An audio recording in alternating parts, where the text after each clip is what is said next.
Welcome. In this video, I'll show you how to delete WhatsApp status story on both mobile and PC. Alright, if you find this video helpful, please leave a like and subscribe to the channel for more such tutorials. Now, first up on mobile, just go ahead and open up the WhatsApp app.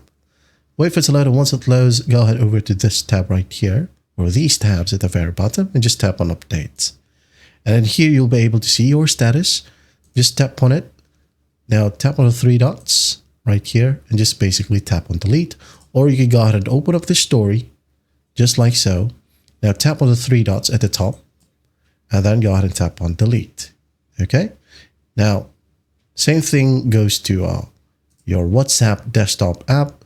Just go to the left panel and click on status. Now click or tap on your story. Now go ahead and click on the three dots at the top right.